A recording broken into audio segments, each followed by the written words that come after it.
ജനവാസ കേന്ദ്രങ്ങളിൽ രാത്രിയുടെ മറവിൽ കക്കൂസ് മാലിന്യങ്ങൾ തള്ളുന്നതായി പരാതി. കൊല്ലം പെരിനാട് പഞ്ചായത്തിലെ 11ാം വാർഡിലാണ് ഇത്തരത്തിൽ മാലിന്യങ്ങൾ തള്ളുന്നത് മൂലം ജനങ്ങൾ ദുരിതമനുഭവിക്കുന്നത്.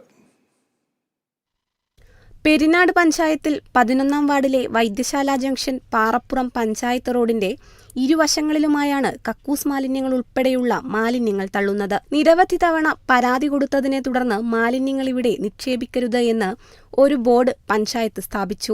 പിന്നീട് ഇത് സാമൂഹ്യവിരുദ്ധർ നശിപ്പിച്ചു. ഒരു വശത്ത് താഴ്ന്ന പ്രദേശമായതിനാൽ മഴക്കാലമാകുമ്പോൾ മാലിന്യങ്ങൾ കിണറുകളിലേക്ക് കയറുമെന്നതാണ് നാട്ടുകാരുടെ ആശങ്ക. ആൾപ്പാർപ്പില്ലാതെ കിടക്കുന്ന ഈ പുരയിടത്തിൽ രാത്രികാലങ്ങളിൽ സാമൂഹ്യവിരുദ്ധരുടെ ശല്യവും ഏറിവരുന്നതായി നാട്ടുകാർ ആരോപിക്കുന്നു. ഒരു ബോർഡ് ഇവിടെ കൊണ്ടുവച്ച് നിങ്ങൾ ക്യാമറ നിരീക്ഷണത്തിലാണെന്ന് പറഞ്ഞൊരു ബോർഡ് കൊണ്ടുവച്ചിരുന്നു. അതും ആരോ വലിച്ചു വീഴ്ത്തി കളഞ്ഞ്.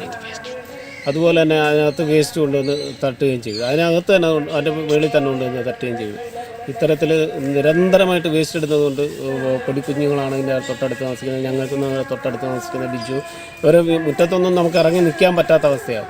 മാലിന്യങ്ങൾ കുന്നുകൂടുമ്പോൾ മണ്ണുമാന്തി യന്ത്രം ഉപയോഗിച്ച് ഇവ കുഴിച്ചുമൂടുകയാണ് പതിവ്.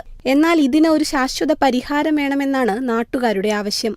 പെർമനൻ്റ് ആയിട്ടൊരു സൊല്യൂഷൻ ഇതുവരെ കണ്ടെത്താൻ അവർക്ക് കഴിഞ്ഞിട്ടില്ല. അപ്പോഴാണ് ഞാൻ അവർക്ക് സജഷൻ കൊടുത്ത ഒരു ക്യാമറ കൊണ്ടുപോയി ഞാൻ ഇലക്ട്രിസിറ്റി എല്ലാ സംവിധാനങ്ങളും വയറെല്ലാം വലിച്ചു കൊടുക്കുക. എന്നിട്ട് പോലും അവരിതുവരെ യാതൊരുവിധ തീരുമാനങ്ങൾ എടുത്തിട്ടുമില്ല. ക്യാമറ വെക്കാൻ പഞ്ചായത്തോ അല്ലെങ്കിൽ ആരും തന്നെ തയ്യാറായിട്ടുമില്ല. സംഭവവുമായി ബന്ധപ്പെട്ട് കലക്ടർക്കും തഹസിൽദാർക്കും പരാതി കൊടുത്തിരിക്കുകയാണ് സമീപവാസികൾ. വിഷയത്തിൽ ഉടൻ പരിഹാരം കാണണമെന്നതാണ് പ്രദേശവാസികളുടെ ആവശ്യം. കേരള വിഷൻ ന്യൂസ്, കൊല്ലം.